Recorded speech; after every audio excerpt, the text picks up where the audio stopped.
कैसे हैं आप लोग। भारत का भूगोल का ये जो हमारा सीरीज चल रहा था उसके अंतर्गत आज का हमारा टॉपिक होगा पश्चिमी घाट। कल हम लोगों ने कंप्लीट किया था पूर्वी घाट। पूर्वी घाट के समान ही कॉन्सेप्ट पश्चिमी घाट में होंगे, अर्थात घाट के अंतर्गत पुनः हम लोग मैदान प्लस पहाड़ियों के समुच्चय स्थल स्वरूप को यहाँ पर इमेजिन करेंगे। चूंकि यह प्रायद्वीप के पश्चिमी तट पर है, इसलिए यह कहलाया पश्चिमी घाट, जिसके अंतर्गत मैदान प्लस पहाड़ियां दोनों होंगी। थोड़ा सा समझने के लिए आप यह समझ सकते हो कि ये है तुम्हारा प्रायद्वीपीय भारत।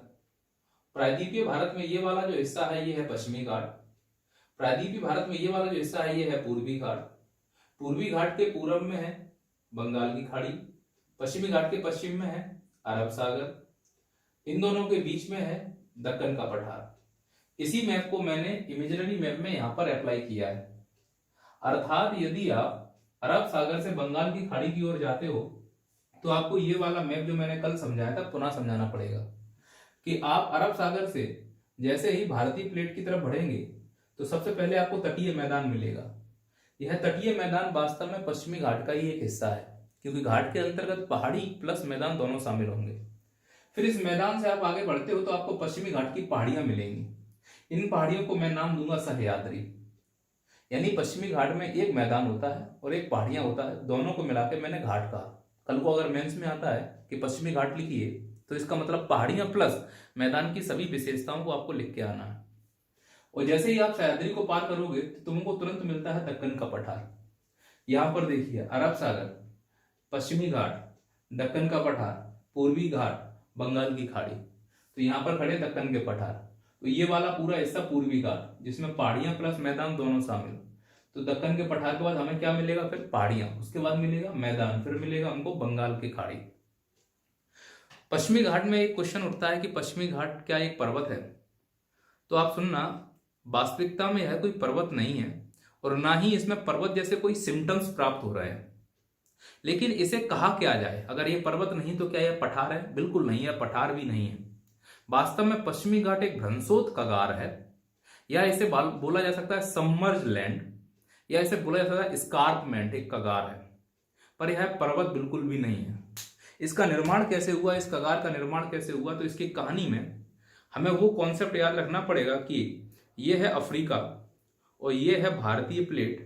पहले इस प्रकार से मर्ज हुए थे, फिर इनमें अपसरण शुरू हुआ। भारत उत्तर पूर्व की ओर जाने लगा और यूरेशिया से टकराने का प्रयास करने लगा। इसी विस्थापन के दौरान भारतीय प्लेट और अफ्रीका प्लेट के बीच में भ्रंशन पड़ा। ये जो बीच में भ्रंशन है इससे अरब सागर खुलना शुरू हुआ और अरब सागर का अवतरण नीचे की ओर हुआ। परिणाम स्वरूप ये हमको कगारनुमा प्राप्त होने लगा। तो इसके कगार बनने के पीछे के कारण, पहला अरब सागर प्लेट का अवतलित होना, दूसरा जब यह भारतीय प्लेट यूरेशिया की प्लेट से टकराती है तो यूरेशिया की प्लेट के टकराने के दौरान गुजरात और राजस्थान वाला एरिया जहां आरावली है वो सबडक्ट हुआ, नीचे की ओर अवतलित हुआ और इसके अवतलन से दक्षिण वाला हिस्सा भारत का ऊपर उठा। परिणाम स्वरूप पश्चिमी घाट में उत्थान हुआ। क्योंकि अब पश्चिमी घाट स्थल खंड का हिस्सा है, इसीलिए इसमें दो टर्मिनोलॉजी यूज करोगे कि पश्चिमी घाट का निर्माण पहला तो महासागरीय प्लेट के अवतलन से, दूसरा स्थल मंडल के उत्थान से हुआ है। इसीलिए है एस्कार्पमेंट की भांति दिखाई देता है। अगर मैं इसको डायग्राम के द्वारा समझाने का प्रयास करूं तो आप कुछ ऐसे समझेंगे कि ये वो प्लेट है जो मैंने कह रहा हूं अफ्रीका की, और ये वाली प्लेट वो है जो भारतीय उपमहाद्वीप है, और बीच में मैंने अरब सागर के खुलने का प्रोसेस समझाया। इन दोनों के बीच में अपसरण हुआ। अपसरण से ये जो अरब सागर वाला है ये अवतलन हुआ नीचे की ओर, जाना, अवतलन का मतलब जाना। तो इस प्रकार से उस कगार का निर्माण हुआ। अब इस कगार में ये वाला जो हिस्सा है ये पश्चिम का है, यानी पश्चिमी घाट का पश्चिमी हिस्सा, और ये वाला है पश्चिमी घाट का पूर्वी हिस्सा। इसलिए पश्चिम से पूरब की ओर जाएंगे तो ढाल बहुत सामान्य प्राप्त होगी। यानी कि पश्चिमी घाट के पश्चिम में खड़े हो तो ढाल एकदम खड़ी हुई दिखाई देगी, और जबकि पूरब की ओर जाओगे तो ढाल कुछ इस प्रकार से होगी। तो ये जो दिख रहा है ये वाला एरिया, ये पश्चिमी घाट का पश्चिमी हिस्सा, और जबकि ये वाला हिस्सा पूर्वी। इसको और थोड़ा सा गहराई से मैप में अगर समझूं तो तो वास्तव में इस प्रकार से स्कार्पमेंट हमें दिखाई देगा। मैंने यहां पर ये अरब सागर बनाया जो कि ये रहा हमारा। अरब सागर से आगे बढ़ा तो मुझे तटीय मैदान मिला जो कि जो ये रहा हमारा। और तटीय मैदान के बाद हमको पहाड़ियां मिलेंगी, पर ये पहाड़ियां किस प्रकार से प्राप्त हो रही हैं तो ध्यान से रखना, इस प्रकार से उच्चावच्ची स्थिति तो यहाँ पे लिखी रही, देखो मैंने बनाया भी है यहाँ पर उच्चावच्ची स्थिति, जिसे हम चिप्रका कहते हैं, कैटर्स कहते हैं, जलप्रपात नहीं बनेंगे। पर मैंने एक लाइन भी यहाँ पर ड्रॉ की है, ये वाली देखिए आप, और इसमें मैंने कितने डिग्री का कोण बनाया है, 45 डिग्री का। तो इसका मतलब ये हुआ कि पश्चिमी घाट का पश्चिमी हिस्सा 45 डिग्री एंगल का कोण बना रहा है। तो समझिए आप उसका स्टीप स्लोप, जो ढाल की प्रवणता है, वो बहुत तेज होगी। और साथ ही मैंने एक अक्षांश भी यहाँ पर ड्रॉ किया हुआ है। इस अक्षांश से मैं ये बता रहा हूं कि यहां से इसका डिवीजन शुरू होता है। अगर हमें 25 डिग्री का कोण प्राप्त करना है तो 72 डिग्री पूर्वी अक्षांश के आसपास ही हमें प्राप्त हो जाएगा। इसके बाद से हमें 45 डिग्री का कोण प्राप्त होगा और परिणाम स्वरूप पश्चिमी घाट इस प्रकार से कगार के रूप में प्राप्त होगा, जिसे हम लोगों ने नाम दिया कगार। पर अगर मैं इस पहाड़ी से दक्कन के पठार की ओर जाऊंगा, अब इधर एरिया में कौन हमें प्राप्त हो रहा है, यहाँ पर दक्कन का पठार देखो ऊपर वाला में, तब ये वाला जो स्लोप होगा वो स्लोप यानी ढाल बहुत मंद होगा, लगभग 7 से 8 डिग्री का ढाल मिलेगा, जो दक्षिण की ओर झुका हुआ है। टिल्टेशन किधर की ओर है, साउथ ईस्ट की तरफ। तो अगर पश्चिमी घाट का पश्चिम वाला पार्ट देखोगे तो उसमें 45 डिग्री का कोण बनेगा, जबकि पूरब की ओर आओगे तो 7 से 9 डिग्री का हमें यहाँ कोण मिलता हुआ दिखाई देता है। तो उत्तर तो क्लियर हो गया। अब इसमें कुछ कॉन्सेप्ट और समझना कि अगर पश्चिमी घाट एक कगार है जो कि अरब सागर के पश्चिम में है, अरब सागर के पूरब में है, देखिए ये पूरा हमारा अरब सागर है, समझना थोड़ा सा, ये हमारी भारत की प्लेट है और ये पश्चिमी घाट है। तो अरब सागर ऐसे नीचे गया, साथ ही साथ ये ऊपर उठा, तो इस प्रकार से कगार का निर्माण हुआ। जबकि पूरब की ओर जाओगे तो इस प्रकार की ढाल हमें प्राप्त हो रही होगी। अब अगर कोई नदी यहां से नीचे गिरेगी तो 45 डिग्री ढाल को काटती हुई नीचे आएगी, तो वह चट्टानों पर लंबवत कटाव करेगी। परिणाम स्वरूप भी आकार की घाटी का निर्माण होगा। कहां पर, पश्चिमी घाट के पश्चिमी वाले भाग में। और पश्चिमी घाट नदियों के द्वारा पूरा काट छांट दिया जाएगा और वो कुछ हमें इस प्रकार से दिखाई देगा काट छांट देने के बाद, कि मान लो ये एक नॉर्मल लाइन थी, कटने छटने के बाद वो इस प्रकार से दिखाई दे रही है। तो जब कोई तट नदियों के द्वारा काट छांट दिया जाए तो उसे रिया तट कहा जाता है। तो अगर तुमसे बोले भारत में रिया तट क्या है, तो बोलोगे पश्चिमी घाट वास्तव में रिया तट का उदाहरण है। रिया तट ऐसे स्थल स्वरूप होते हैं जिनका निर्माण नदियों के द्वारा काटकर किया जाता है, जिनके किनारे कटे छटे हों नदियों के द्वारा, उसे रिया तट कहते हैं। और जिनके किनारे बर्फ ग्लेशियर के द्वारा कटे छटे हों उन्हें फ्योर्ड तट कहा जाता है। नॉर्वे स्वीडन में फ्योर्ड तट प्राप्त होते हैं। तो पश्चिमी घाट एक रिया तट का उदाहरण है, पश्चिमी घाट एक भ्रंशोत कगार है, पश्चिमी घाट एक स्कार्पमेंट है, पश्चिमी घाट सबमर्ज लैंड है। इतनी चीजें हैं, पर पश्चिमी घाट ना तो पर्वत है और ना ही पठार है। मैं मानता हूं कि थोड़ा सा आपको ये बात समझ में आया होगा। पश्चिमी घाट की ऊंचाई इतनी ज्यादा है कि जब नदियां आती हैं तीव्र गति से तो वहां अवसाद इकट्ठा नहीं कर पाती, इसलिए पश्चिमी घाट का तटीय मैदान पूर्वी घाट के अपेक्षा सकरा होगा। प्लस अवसाद कम होगा तो पश्चिमी घाट में नेचुरल पोर्ट बहुत आसानी से प्राप्त होंगे, जैसा कि हम लोगों ने कल समझा था। तो ये पश्चिमी घाट के निर्माण और उसके फॉर्मेशन का एक छोटा सा कॉन्सेप्ट है। और मुझे ऐसा लग रहा है कि आप अगर डायग्राम इस प्रकार के मेंस बना के आते हो 11 नंबर वाले क्वेश्चन में, तो आपको निश्चित ही नंबर प्राप्त होंगे। टिल्टेशन मैंने कहाँ की ओर बनाया है, दक्षिण पूर्व की ओर, इसलिए नदियां कहाँ की ओर भाग रही हैं, दक्षिण पूर्व की ओर। चाहे वो कावेरी हो, चाहे वो गोदावरी हो, चाहे वो कृष्णा हो, चाहे वो किसी भी नदी को देखिए, टिल्टेशन कहाँ की ओर है, दक्षिण पूर्व की ओर। अब थोड़ा सा और समझना, मैंने क्या किया, इस पश्चिमी घाट के विस्तार को कुछ इस प्रकार से एक्सप्लेन किया। यहां पर 20 डिग्री उत्तरी अक्षांश, नॉर्थ लैटिट्यूड, 20 डिग्री उत्तरी अक्षांश से लेकर 16 डिग्री उत्तरी अक्षांश के क्षेत्र को हम सह्याद्री कहेंगे। अब इसका भी कॉन्सेप्ट समझना बेटा, कि यदि ये हमारा भारत है, इस भारत में ये तुम्हारा पूरा का पूरा पश्चिमी घाट है, तो पश्चिमी घाट का ये वाला हिस्सा है जो दक्कन की तरफ है, ये है पहाड़ियां, और जो सागर की तरफ है ये है मैदान। तो अगर मैं इस डायग्राम को ऐसे तोड़ दूं, बताओ इस हिस्से में क्या क्या होगा? तो तुम बोलोगे सर ये तो इसके 3 टुकड़े आपने कर दिए, ये नॉर्थ, ये सेंटर, ये साउथ। पर इस नॉर्थ वाले में 2 चीजें हैं, एक तो मैदान है, दूसरी पहाड़ियां हैं। उसी प्रकार से इस पूरे पश्चिमी घाट के मैंने 3 टुकड़े किए। अगर मैं बोलूं उत्तरी सह्याद्री, तो इसका मतलब सर केवल हमें पहाड़ियां पढ़नी है। अगर मैं बोलूं उत्तरी पश्चिमी घाट, तो इसका मतलब सर पहाड़ियां प्लस मैदान पढ़ना है। अगर मैं बोलूं उत्तरी पश्चिमी तट, तो केवल मुझे तट पढ़ना है। अंतर समझ में आना चाहिए आपको। घाट बोलूंगा तो मैदान प्लस पहाड़ियां, सह्याद्री बोलूं तो केवल पहाड़ियां, तट बोलूं तो केवल मैदान। तो इस पूरे पश्चिमी घाट को मैंने 3 टुकड़ों में विभाजित किया। पहला 20 डिग्री उत्तरी अक्षांश से लेकर 16 डिग्री उत्तरी अक्षांश, फिर 16 डिग्री से लेकर 11 डिग्री उत्तरी अक्षांश, फिर 11 से लेकर 8 डिग्री उत्तरी अक्षांश। दूसरी तरफ मैंने नाम लिखे हैं, यहां पर दूसरी तरफ मैंने नाम लिखे हैं गोवा, यहां पर एक शब्द होगा दमन। दमन केंद्र शासित प्रदेश है। दमन से लेके गोवा, गोवा से लेके मंगलोर, मंगलोर से लेके कन्याकुमारी। अगर तट लिखने के लिए आ जाए कि पश्चिमी तट को लिखिए, तब आप शहरों के नाम से लिखेंगे। कैसे? दमन से लेकर गोवा तक कोंकण तट, गोवा से लेके मंगलोर तक कन्नड़ तट, मंगलोर से लेके कन्याकुमारी एक जिला है तमिलनाडु का, वहां मिलेगा मालाबार तट। लेकिन सह्याद्री लिखने के लिए आए तो फिर शहरों के नाम नहीं लिखोगे आप, फिर आप लिखोगे अक्षांश। 20 डिग्री उत्तरी अक्षांश से 16 डिग्री उत्तरी अक्षांश के बीच में उत्तरी सह्याद्री, 16 से लेके 11 मध्य सह्याद्री, और 11 से लेके 8 दक्षिणी सह्याद्री।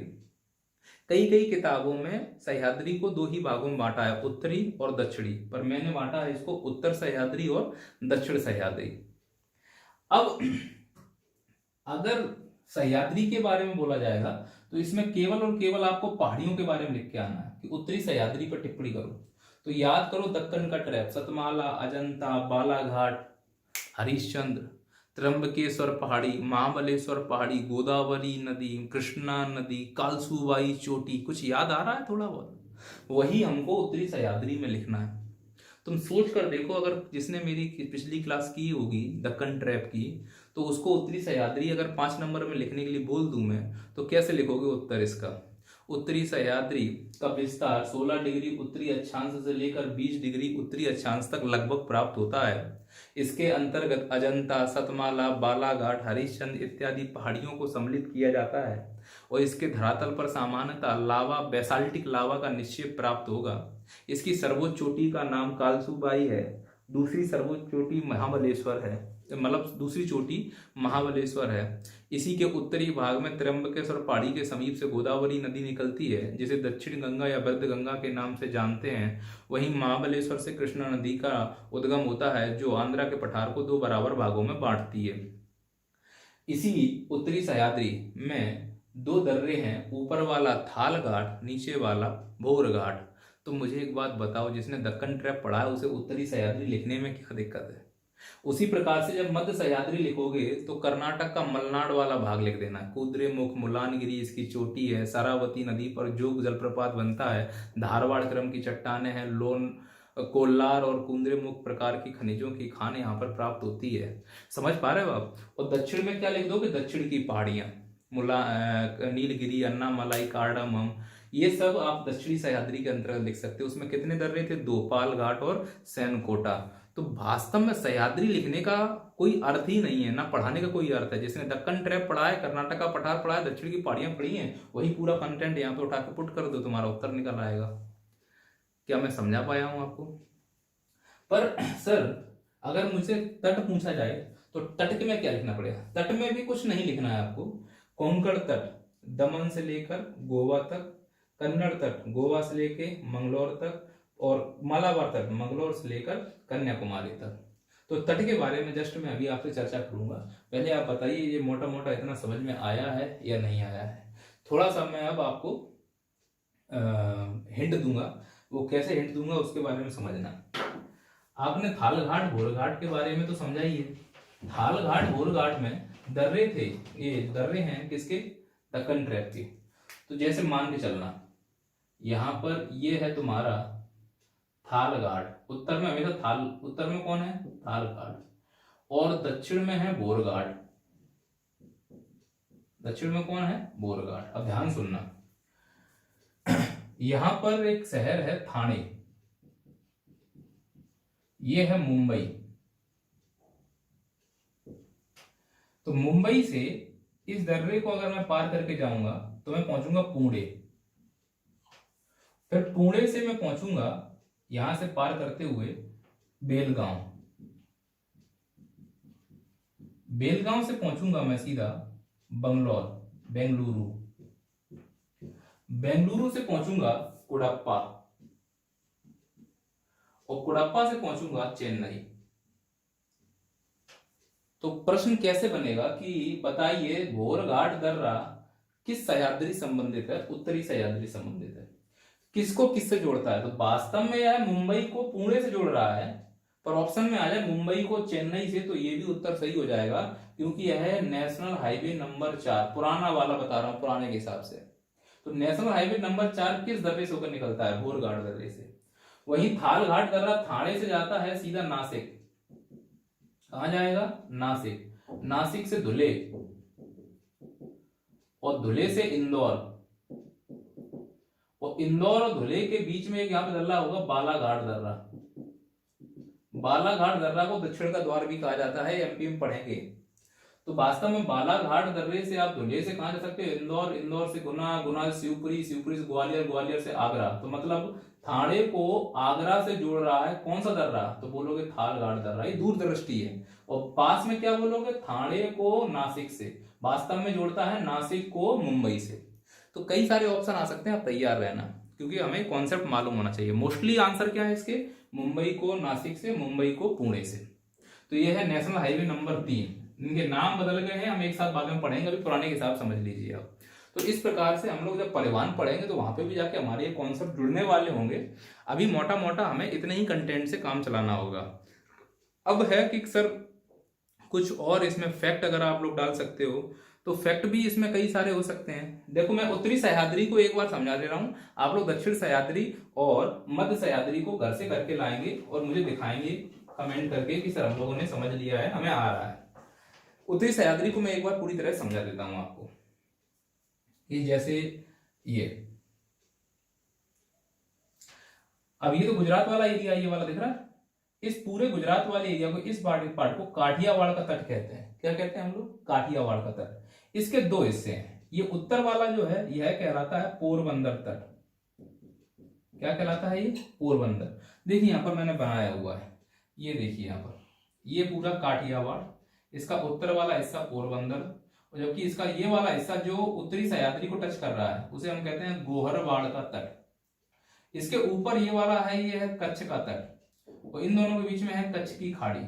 यह वास्तव में साल्टी नमकीय क्षेत्र के तट है। तो हमें इससे कोई लेना देना नहीं है। ये पश्चिमी घाट के अंतर्गत, अगर पूछा जाए कि पश्चिमी घाट को गुजरात का कौन सा तट टच करता है, तो गोहरवाड़ का तट टच कर रहा होता है। अब यहां पर हमें उत्तरी सह्याद्री लिखना था, तो मैं ऐसे लिख दूंगा 16 डिग्री नॉर्थ लैटिट्यूड से 20 डिग्री नॉर्थ लैटिट्यूड, यही तो हमारा उत्तरी सह्याद्री है। अब इस उत्तरी सह्याद्री में यहां पर मैं कुछ इस प्रकार से एक पठार बनाऊंगा, इसका नाम लिखूंगा त्र्यंबकेश्वर पठार। यह पठार भी है प्लस पहाड़ी भी है, यही तो कॉन्सेप्ट था। इससे एक नदी निकाल दूंगा, इसका नाम रख दूंगा गोदावरी। एक लाइन इसमें लिख दूंगा, इसे दक्षिण या प्रतगंगा भी कहा जाता है। उसके बाद इस यहां पर एक पहाड़ी बना दूंगा, चोटी बना दूंगा, जिसका नाम है महाबलेश्वर। इससे निकाल दूंगा कृष्णा नदी। इन दोनों के बीच में एक पहाड़ी बना दूंगा हरिश्चंद्र, जो जल विभाजन का काम कर रही है गोदावरी और कृष्णा के बीच में। ऐसा है कि नहीं है? फिर इसके ऊपर तुम्हारी मालूम है कि बालाघाट, उसके ऊपर अजंता, और सबसे ऊपर सतमाला। सतमाला महाराष्ट्र में भी जाता है, मध्य प्रदेश में भी जाती है, और ऐसा माना जाता है कि सतपुड़ा का महाराष्ट्र में विस्तार ही सतमाला है। तो इस प्रकार से आप लोग बहुत डेप्थ में जाके आंसर राइटिंग कर सकते हो पिछली क्लास को ऐड करते हुए। अब हम लोग मूर्ख होंगे जो फिर से उसी क्लास को मैं यहाँ पर डिस्कस करूं और समय अपना बर्बाद करूं। तो ये मोटा मोटा पश्चिमी घाट का एक कॉन्सेप्ट है, ठीक है।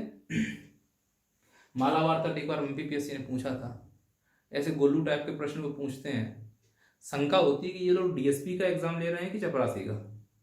अब ये गोलू टाइप के प्रश्न अगर हमसे हल ना हो तो फिर धिक्कार है पीएससी करने के लिए। बहुत निम्न स्तर की पीएससी प्रश्न पूछती है हमसे, अगर हम थोड़े से भी सजग हैं, हमें कॉन्सेप्ट मालूम है, तो ज्योग्राफी में बहुत अच्छा किया जा सकता है। और एक पेपर इथिक्स का और एक हिंदी का पेपर, इसमें भी बहुत अच्छे स्कोर किया जा सकता है।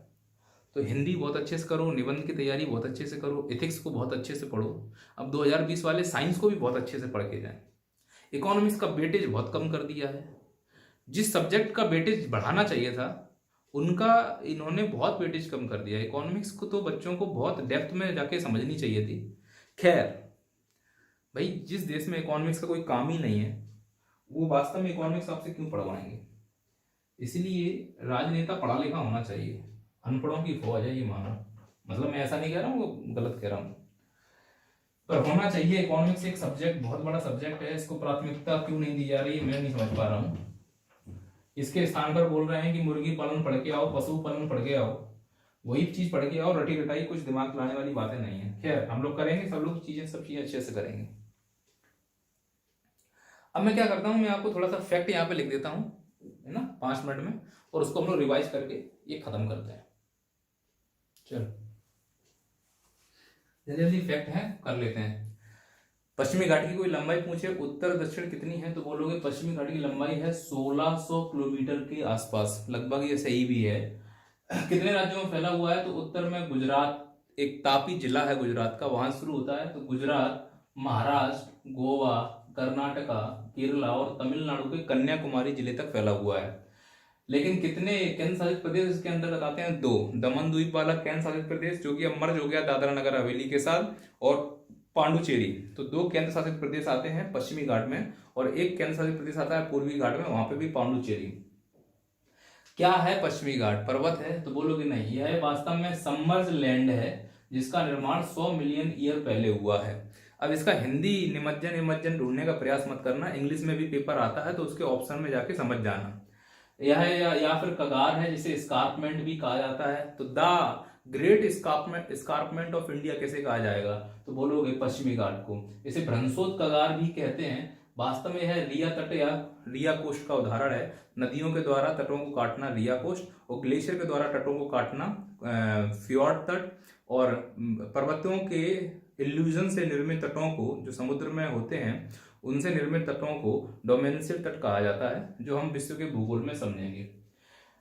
पश्चिमी घाट की पश्चिमी जो ढाल है वो अति तीव्र है, 45 डिग्री का कोण लगभग बनाती है, 72 डिग्री ईस्ट से इसका मापन किया जाता है। और पश्चिमी जो तटीय मैदान है वो सक्रिय होते हैं, और ये जो पश्चिमी तट में जो ढाल है इतना तेज, इसी की वजह से पानी की गहराई अरब सागर में बहुत ज्यादा है। परिणाम स्वरूप यहाँ पर कई सारे नेचुरल पोर्ट्स का निर्माण हुआ है, जो हम परिवहन में बहुत अच्छे से समझेंगे। जबकि पूर्वी ढाल अति मंद होने के कारण यहाँ से कई सारी नदियां निकलती हैं, जो विसर्पण करते हुए, अवसाद लेते हुए पूर्वी घाट की ओर जा रहे होते हैं, जैसे कि गोदावरी, कावरी, कृष्णा, पन्नेरू, पल्लेरी इत्यादि नदियां हैं जो कहाँ की ओर जा रही हैं, पूर्वी घाट की ओर अवसाद लेते हुए। इसीलिए पूर्वी घाट में डेल्टा प्राप्त होगा, जबकि पश्चिमी घाट में डेल्टा प्राप्त नहीं होता। यहाँ पर नदियां एस्चुरी का निर्माण करती हैं। पिछली क्लास में इसको बहुत अच्छे से समझाया था, क्यों करती हैं वो समझ में आ रहा होगा। प्राकृतिक बंदरगाह बहुत अधिक मात्रा में पाए जाते हैं पश्चिमी घाट में। उसका कारण ये है कि हमें सिल्टेशन, गादीकड़ यहाँ से हटाने की जरूरत नहीं पड़ती है। आसानी से गहरे जल वाली राशियां होती हैं, जिसके कारण यहाँ पर प्राकृतिक बंदरगाह या फिर हार्बर बनाने में आसानी होती है। पूछा जाएगा कि इस पश्चिमी घाट की सबसे ऊंची चोटी कौन सी है, तो पश्चिमी घाट के 3 हिस्से हुए थे, उत्तर, मध्य और दक्षिण। तो जो उत्तर की सह्याद्री, उसकी सबसे चोटी है कालसूबाई, जो कि दक्कन ट्रैप से संबंधित थी। जो मध्य वाली है उसकी सबसे ऊंची चोटी है मुलानगिरी, जो कि कर्नाटक के पठार से संबंधित थी। और जबकि दक्षिण वाली सबसे ऊंची चोटी है अन्नाईमुडी, जो कि दक्षिण की पहाड़ियों से संबंधित थी। पर अगर पश्चिमी घाट की सबसे ऊंची चोटी पूछी जाती है तो आप उत्तर लिखकर आओगे अन्नाईमुडी पश्चिमी घाट की सबसे ऊंची चोटी है, जो दक्षिणी सह्याद्री से संबंधित है। फिर आपसे पूछा जाएगा कि पश्चिमी घाट का निर्माण किस संतुलन से प्राप्त हुआ है, तो बोलोगे समस्थैतिकी संतुलन के कारण पश्चिमी घाट का निर्माण संभव हो पाया था। समस्थैतिकी संतुलन क्या है, हम विश्व के भूगोल में इसको बहुत अच्छे से समझेंगे। पश्चिमी घाट की और अन्य विशेषताओं बोल सकते हो, यह भारत के कुल अपवाह जल क्षेत्र का 40% दक्षिण प्रायद्वीप में या पूरे भारत में उत्पन्न करती है। जितनी भी नदियां हैं उसका 40% जल अपवाह पश्चिमी घाट से संबंधित है। बड़ी बड़ी नदियों का उद्गम हो रहा होता है, चाहे वो शरावती हो, चाहे वो कृष्णा हो, कावेरी हो, भीमा हो, तुंगभद्रा हो, सभी बड़ी बड़ी नदियों का उद्गम पश्चिमी घाट से है, जो 40% जल की आपूर्ति करने में सक्षम है। गंगा, यमुना, कोसी, इन नदियों के अलावा दक्षिण प्रायद्वीप भारत में यह बहुत बड़ी भूमिका निभाता है पश्चिमी घाट। 30% फ्लोरा एवं फोना पूरे भारत का यहाँ पर प्राप्त होता है, क्योंकि यह वास्तव में बायोस्फीयर रिजर्व जैसा है। ये सेंसिटिव एरिया माना गया है, जो हम आप भी आगे डिस्कस करेंगे। 6% एरिया भारत का कवर करता है। पश्चिमी घाट में भी से वैली का निर्माण हुआ है, क्योंकि नदियां वर्टिकल कटाव कर रही होती हैं, लंबवत कटाव कर रही होती हैं, गति बहुत ज्यादा है और अवसाद की मात्रा बहुत कम है। एस्टुरी का निर्माण नहीं होता, एस्टुरी का निर्माण होता है, डेल्टा का निर्माण नहीं होता है। तो पश्चिमी घाट में किस प्रकार की घाटियों का निर्माण होता है? वी शेप घाटियों का निर्माण होता है। यही वी शेप बड़े होकर आई शेप बनेगी, फिर गॉर्ज का निर्माण इससे संभव हो पाएगा। पश्चिमी घाट परपेंडिकुलर है अरेबियन सी, समानांतर प्राप्त होता है पश्चिमी घाट किसके? अरेबियन सी के, अरब सागर के। देखो हम लोगों ने ऐसे समझा था, तो यही तो है पश्चिमी घाट, ये हमारा अरब सागर है। पश्चिमी घाट के जो पश्चिमी वाली क्षेत्र है, यहाँ पर दक्षिण पश्चिम मानसून बहुत अच्छी मात्रा में पर्वतीय वर्षा करा पाती है, जबकि इसके दक्कन पठार वाला एरिया, जिसे हम बोलते हैं लीवार्ड, लीवार्ड का मतलब है पवन विमुखी ढाल, वहां पर वर्षा नहीं हो पाती, इसलिए वृष्टि छाया प्रदेश जैसे कॉन्सेप्ट उत्पन्न होते हैं। कुछ इस प्रकार से होगा कि जैसे ये है तुम्हारा दक्कन का पठार, तो ये है तुम्हारा अरेबियन सी, हवाएं ऐसे आती हैं, ऊपर उठती हैं, यहाँ पे वर्षा कराएंगी, जल खत्म हो जाएगा, बादल इधर पहुंचेंगे, यहाँ वर्षा नहीं करा पाएंगी। इसीलिए पश्चिमी घाट के पूर्वी ढाल पर सामान्यतः वृष्टि छाया प्रदेश, इसलिए यहाँ पर शुष्क पर्णपाती प्रकार की वनस्पतियां, जबकि पश्चिमी तट पर आर्द्र सदाहरित प्रकार की वनस्पतियां प्राप्त होती हैं। यूनेस्को वर्ल्ड हेरिटेज में इसको अंतर्गत शामिल किया गया है। लगभग 39 राष्ट्रीय उद्यान, अभ्यारण्य इत्यादि शामिल किए गए हैं, जिसमें सबसे ज्यादा केरला के शामिल हैं। 20 राष्ट्रीय उद्यान अभ्यारण्य, छोटे मोटे वन केरला के शामिल किए गए हैं। तो केरल इस प्रकार से बायोडाइवर्सिटी के लिए बहुत फेमस है। बायो का मतलब जीवन, डाइवर्सिटी का मतलब विभिन्नता, विभिन्न प्रकार के जीवों वनस्पतियों का वहां पे सम्मिश्रण प्राप्त होता है। तो बायोडाइवर्सिटी हम ये जब पर्यावरण पारिस्थितिकी पढ़ेंगे, बहुत अच्छे डिटेल में उस चीज को समझेंगे हम। कमेटी इससे ले 2 बनी थी, पश्चिमी घाट से संबंधित 2 कमेटियां बनी थी, एक माधव गौडगिल कमेटी और कस्तूरी रंजन कमेटी। और माधव गौडगिल ने ये बताया था कि पश्चिमी घाट को पूरी तरह से इन्वायरमेंटल सेंसिटिव जोन घोषित कर देना चाहिए, इकोलॉजिकल सेंसिटिव जोन, ESA, या ESA माने इकोलॉजिकल सेंसिटिव एरिया घोषित कर देना चाहिए। यहाँ पे किसी प्रकार का खनन, इंडस्ट्री या कोई भी आर्थिक गतिविधियां ना हो। शायद इसी का एक परिणाम ये रहा था कि केरल में लगभग हर बार बाढ़ के प्रभाव देखा जाता है, क्योंकि पश्चिमी घाट का पारिस्थितिक संतुलन बिगड़ रहा है। यह जब माधव गौडगिल की रिपोर्ट सरकार ने देखी, तो सरकार को आर्थिक नुकसान बहुत हो रहा था, स्पेशली कर्नाटक, केरल, तमिलनाडु राज्यों को। तो उन्होंने एक और कमेटी का निर्माण करवाया, जिसे कस्तूरी रंजन कमेटी कहा जाता है। कस्तूरी रंजन कमेटी ने गौडगिल की कमेटी को पूरी तरह से खारिज करते हुए कहा कि पूरे पश्चिमी घाट को इकोलॉजिकल सेंसिटिव एरिया बनाने की जरूरत नहीं है, केवल 37% इकोलॉजिकल सेंसिटिव एरिया ऐसा बनाना चाहिए जहां आर्थिक क्रियाएं ना के बराबर हों। अंतर समझना, माधव गौडगिल कमेटी पूरे पश्चिमी घाट को सेंसिटिव जोन बनाना चाहते थे, जबकि कस्तूरी रंजन ने 37%। सरकार स्वाभाविक इन्हीं की बात सुनेगी, क्योंकि आर्थिक क्रियाएं भी सरकार को करनी है। पश्चिमी घाट का जो तटीय मैदान है, वो वास्तव में उत्तर वाले तटीय मैदान चौड़े हैं, दक्षिण वाले तटीय मैदान चौड़े हैं, जबकि मध्य वाले तटीय मैदान सकरे हैं। तो उत्तर और दक्षिण के तटीय मैदान काफी चौड़े हैं और मध्य वाले तटीय मैदान काफी सकरे हैं। चौड़ाई अगर देखी जाए, मध्य वाले की 30 किलोमीटर तक प्राप्त होती है, जबकि उत्तर वाले की 80 किलोमीटर और दक्षिण वाले की 70 किलोमीटर तक औसतन चौड़ाई इनकी प्राप्त हो रही होती है। मालाबार तट, जो कि दक्षिणी सह्याद्री का तटीय मैदान है, इसमें आप देखते हो तो यहाँ पर कुछ बैकवास लेक्स यानी कि एक पश्च झीलें प्राप्त होती है, जिसे कयाल कहा जाता है। एक लाइन में बोलूं, मालाबार के तटीय भागों में लेगून को, ये जो लेगून झीलें होती हैं, सागर से निर्मित वाली होने वाली झीलें होती हैं, उन्हें केरल में कयाल कहते हैं। तो केरल में कई सारी कयालों का निर्माण हुआ है। बेम्बनाद, अष्टमुदी इत्यादि झीलें केरल से संबंधित हैं। केरल में एक झील है जिसे बोलते हैं पुन्नामादा झील। पुन्नामादा झील में एक नाव की रेस होती है। अगर आप लोगों ने एक मूवी देखी हो, हीरो ए बागी, जो टाइगर श्रॉफ है, उसमें एक नाव की रेस हो रही होती है, उसे हम बोलते हैं बल्लम कल्ली रेस।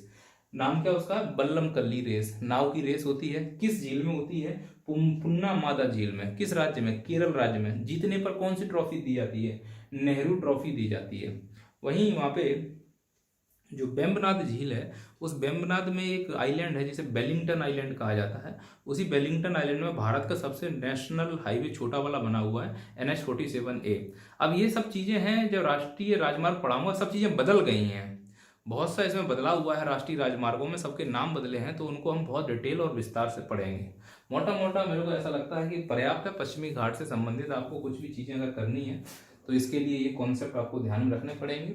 और अभी तटीय मैदान, यानी कि अभी उत्तर भारत के विशाल मैदान, तटीय मैदान में वापस से पढ़ाऊंगा, इसीलिए मालाबार, कोंकण, कोरोमंडल इत्यादि को मैंने पूरी तरह से छोड़ दिया है। वीडियो थोड़े छोटे छोटे बनाने लगा हूं मैं। तो यहाँ पे समझना कि जो तटीय मैदान वाला है वो सर अभी डिस्कस करेंगे आगे जाके। क्लियर है? चलिए, ख्याल रखना, स्वस्थ रहें, दूसरों का ख्याल रखें, अच्छा खाएं, अच्छा सोचें और मन लगा के पढ़ाई करें, मन लगा के आंसर राइटिंग करें। एक बार में ही अटेम्प्ट में हम अपना एग्जाम क्लियर करेंगे। ख्याल रखिए अपना।